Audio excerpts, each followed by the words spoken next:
1970-ci illərin Kambodcası. Sakit kəndlərin, sıx cəngəlliklərin arxasında bir ad gizlənirdi. Pol Pot. Xaricdən baxanda sadə, təmkinli bir müəllim. Amma onun ideyaları bir ölkəni tarixdə görünməmiş faciəyə sürükləyəcəkdi. Pol Pot və Qırmızı Xmerlər bərabərlik və yeni cəmiyyət vəd edirdilər. Amma nəticədə milyonlarla insan evindən, ailəsindən, həyatından qoparıldı. Şəhərlər boşaldı, intellektuallar hədəf alındı. Kambodca bir gecədə əsrlər əvvələ qaytarıldı. Bugün qısa konkret olaraq Pol Potun necə bu qaranlıq ideologiyanın simvoluna çevrildiyini və niyə bütün bir millətin öz lideri tərəfindən məhv edilməyə məhkum olduğunu izah edəcəm. Bu, bir diktatorun hekayəsi deyil. Bu, bir millətin necə məhv edilməyə çalışıldığının hekayəsidir. Hazırsınızsa, başladıq.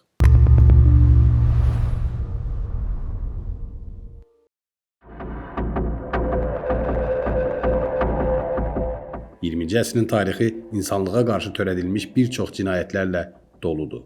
Stalinin repressiyalarını və ya müstəmləkəçilik dövrünün qəddarlıqlarını müəyyən arqumentlərlə əsaslandırmağa çalışanlar olsa da, Kambodcada baş verənlər bəşəriyyət tarixində unikal bir kabus kimi qalır. Cəmi yarım əsr əvvəl bu Asiya ölkəsində yaşananlar bir insanın öz xalqına qarşı nə qədər qəddarlaşa biləcəyinin ən qorxunc sübutudur. Bu faciənin memarı tez-tez Asiyanın Hitler adlandırılan Pol Potdur. Onun rəhbərlik etdiyi Qırmızı Xmerlər rejimi bütöv bir ölkəni nəhəng konslagerə çevirərək daş dövrünə qaytarmağa cəhd etdi. Lakin bu nöqtəyə gəlmək üçün Kambodca uzun və ağrılı bir tarixi yol keçmişdi. Hər şey Fransa müstəmləkəçiliyi ilə başladı. 19-cu əsrin sonlarında Fransa Hind-Çin regionunda öz hakimiyyətini qurdu. Lakin Vyetnamdan fərqli olaraq fransızlar Kambodcaya ciddi iqtisadi maraq göstərmirdilər. Onlar bu ölkəni daha çox qonşu Tayland və Vyetnamın işğalından qoruyan bir bufer zona kimi görürdülər. Fransa protektoratı altında Kambodca əvvəlki ərazi itkilərindən xilas olsa da, ölkədə sənayeləşmə və inkişaf demək olar ki, yox səviyyəsində idi. Fransızlar yerli elitanı saxlayır, lakin idarəçilikdə əsasən Vyetnamlı məmurlardan istifadə edirdilər ki, bu da yerli əhali olan Xmerlər arasında həm müstəmləkəçilərə, həm də Vyetnamlara qarşı dərin nifrət toxumlarını səpirdi. İkinci Dünya müharibəsi zamanı Yaponiyanın regionu işğal etməsi fransızların məğlub edilməzliyi mifini darmadağın etdi. Müharibədən sonra Fransa öz hakimiyyətini bərpa etməyə çalışsa da, müstəqillik hərəkatı artıq qarşısı alınmaz idi. 1953-cü ildə Kambodca tam müstəqilliyi qazandı. Ölkənin rəhbəri xarizmatik və ziddiyyətli fiqur olan Şəhzadə Norodom Sihanouk oldu. Sihanouk mahir siyasətçi idi. O, soyuq müharibənin qaynar dövründə həm ABŞ, həm SSR-i, həm də Çinlə manevr etməyə, ölkəsinin neytrallığını qorumağa çalışırdı. O, taxtdan imtina edərək siyasətə qoşuldu və yaratdığı siyasi hərəkatla ölkəni idarə etməyə başladı. Lakin Sihanouk'un dövrü qızıl dövr deyildi. Ölkədə korrupsiya baş alıb gedirdi. Kəndlilər yoxsullaşır, şəhər elitası isə varlanırdı. Məhz bu şəraitdə radikal sol hərəkatlar baş qaldırmağa başladı. Bu hərəkatın gələcək lideri Pol Pot varlı bir kəndli ailəsindən çıxmışdı və təhsil almaq üçün Parisə göndərilmişdi. Parisdə o, radioelektronika oxumaq əvəzinə Marksizm dərnəklərinə qoşuldu. Lakin onun mənimsədiyi kommunizm klassik Marksizmdən fərqli idi. Bu, ifrat millətçilik və Xmer irqçiliyi ilə qarışmış Vyetnama nifrət üzərində qurulmuş spesifik bir ideologiya idi. 1960-cı illərin sonlarında Vyetnam müharibəsi Kambodcaya sıçradı.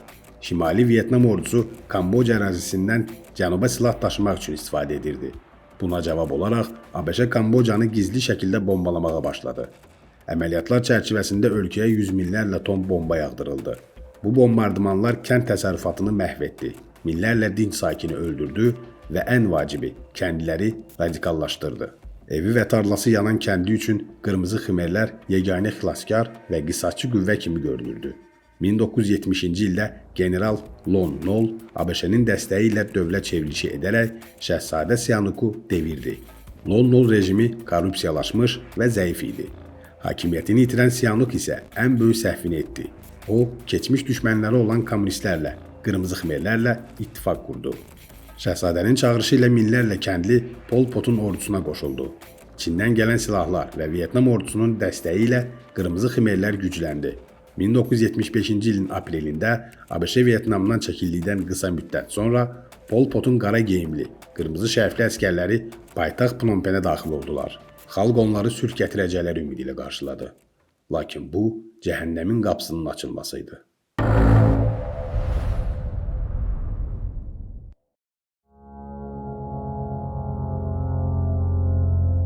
...1975-ci ilin 17 apreli Kamboca tarixinə 0-cı il kimi daxil oldu. Qırmızı Xmerlər paytaxta daxil olan kimi bəşər tarixinin ən radikal və qəddar sosial eksperimentinə başladılar. Pol Potun ideologiyasına görə şəhərlər pozğunluq, kapitalizm və istismar mənbəyi idi. Həqiqi Xmer isə təmiz, zəhmətkeş, kəndli olmalıydı. Buna görə də Phnom Penhə girən əsgərlər dərhal əhaliyə şəhəri tərk etməyi əmr etdilər. Onlara deyildi ki, ABŞ şəhəri bombalayacaq. Ona görə də yalnız 3 günlüyünə kəndlərə getməlidirlər və heç bir əşya götürməyə ehtiyac yoxdur. Bu, böyük bir yalan idi. Milyonlarla insan, qocalar, xəstələr, uşaqlar, hamilə qadınlar yola düşdü. Xəstəxanalardakı xəstələr palatalardan çıxarıldı. Etiraz edənlər yerindəcə güllələndi. Şəhər əhalisi yeni insanlar adlandırılırdı və onlar hüquqsuz qul statusuna indirildi. Kəndlər isə köhnə insanlar sayılırdı və nisbətən daha etibarlı hesab olunurdu. Ölkənin adı dəyişdirilərək Demokratik Kampuçi qoyuldu. Lakin bu ad tarixin ən böyük istehzalarından biri idi. Orada nə demokratiya, nə də respublika var idi. Rejim pulu, bazarları, məktəbləri, dini, ailə institutunu və şəxsi mülkiyyəti tamamilə ləğv etdi. Hər kəs dövlətə məxsus idi. İnsanlar ümumi baraklarda yaşayır, ümumi qazanlardan qidalanırdılar. Pol Pot hesab edirdi ki, ölkənin rifahı yalnız düyü istehsalını artırmaqla mümkündür. Buna görə də bütün ölkə nəhəng bir əmək düşərgəsinə çevrildi. İnsanlar gündə 12-16 saat, heç bir texnika olmadan, yalnız ibtidai alətlərlə düyü tarlalarında və su kanallarının tikintisində işlədilirdi. Pol Potun rejimi intellektə və sivilizasiyaya nifrət edirdi. Eynək taxmaq, xarici dil bilmək, yumşaq əllərə sahib olmaq ölüm hökmü demək idi. Müəllimlər, həkimlər, mühəndislər, sənətçilər potensial xain kimi görünür və kütləvi şəkildə edam edilirdilər. Rejimə görə yeni insanlar parazit idi. Məşhur şüarları belə idi. Sizi saxlamaqdan qazanc yoxdur. Sizi yox etməkdənsə zərər gəlməz. Tibb ləğv edilmişdi. Xəstələnənlərə yalnız bitki köklərindən hazırlanmış heç bir təsiri olmayan dərmanlar verilirdi. Xəstəlikdən ölməz zəiflik əlaməti sayılırdı. Ailə bağları qırılmışdı. Uşaqlar valideynlərindən alınır, dövlətin övladları kimi tərbiyə edilir və valideynlərinin üzərində cəsusluq etməyə məcbur olunurdular. Rejim etnik təmizləmə də aparırdı. Çan müsəlmanları, Vyetnamlılar və Çinlilər xüsusi qəddarlıqla məhv edilirdi. Buddizm qadağan edildi. Məbədlər dağıdıldı, rahiblər ya öldürüldü, ya da tarlalarda işləməyə məcbur edildi. Kamboca ərazisi ölüm tarlaları ilə doldu. İnsanlar gülləyə qənaət etmək üçün kürəklərlə, toxalarla və ya plastik torbalarla boğularaq öldürülürdü. Cəsədlər kütləvi məzarlıqlara atılır, üzərinə kimyəvi maddələr tökülürdü. Phnom Penhdəki S-21 həbsxanası rejimin simvoluna çevrildi. Burada saxlanılan təxminən 20 min nəfərdən yalnız 7-si sağ qala bildi. Məhbusların foto şəkilləri çəkilir, vəhşicəsinə işgəncə görür və sonra edam edilirdilər. Ölkə daxilində tam bir paranoya hökm sürürdü. Pol Pot və ətrafındakılar daim xain axtarışındaydılar. Əvvəlcə köhnə rejim adamları, sonra şəhərlilər, daha sonra isə partiyanın öz daxilindəki casuslar təmizləndi. Hətta qırmızı Xmerlərin sadiq üzvləri belə hər an Vyetnam casusu elan edilib öldürülə bilərdi. 4 ilə yaxın davam edən bu kabus zamanı Kamboca əhalisinin təxminən 1/4, yəni 3 milyona yaxın insan məhv edildi.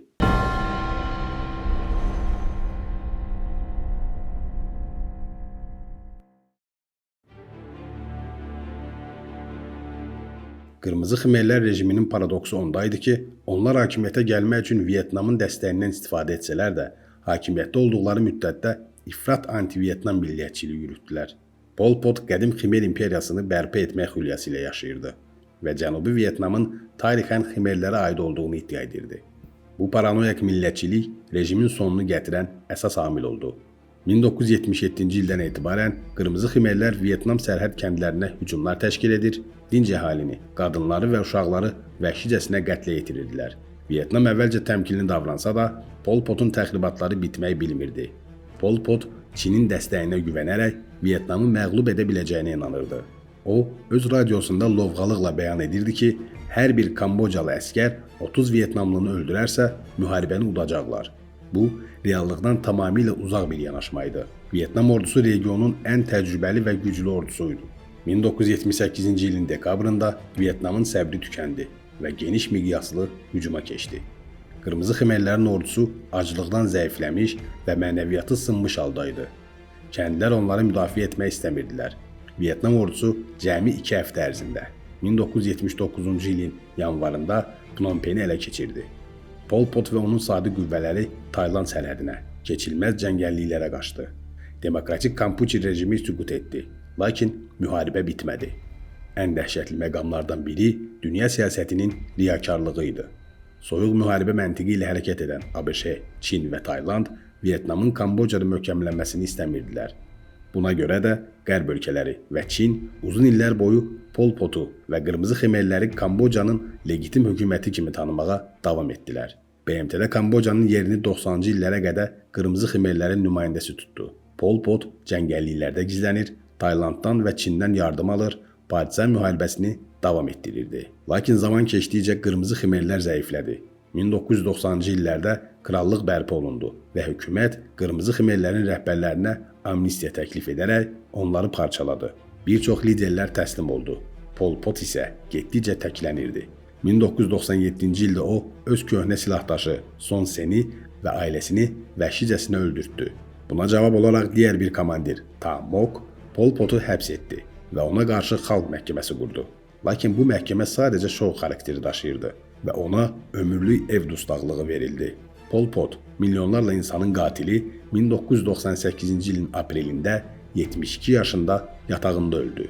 Rəsmi versiyaya görə ürək çatışmazlığından, bəzi iddialara görə isə intihar edərək və ya zəhərlənərək öldü. O, heç vaxt ədalət məhkəməsi qarşısına çıxarılmadı. Heç vaxt etdiklərinə görə peşmanlıq hiss etmədi. Son müsahibəsində vicdanım təmizdir demişdi. Onun cəsədi köhnə avtomobil təkərləri və zibillərin üzərində yandırıldı. Kambodja bugün konstitusiyalı monarxiyadır və iqtisadi cəhətdən inkişaf etməyə çalışır. Turizm ölkənin əsas gəlir mənbəyidir. Lakin 0-cı il travması hələ də sağalmayıb. Ölkənin demoqrafik balansı pozulub. Əhalinin böyük hissəsi çox gəncdir. Çünki orta nəsil məhv edilib. Tarlalarda hələ də milyonlarla partlamamış mina bastırılıb və hər il yüzlərlə insan bu minaların qurbanı olur. Pol Potun təcrübəsi göstərdi ki, cəhalət və fanatizm birləşəndə tarix susmur, qanla danışır.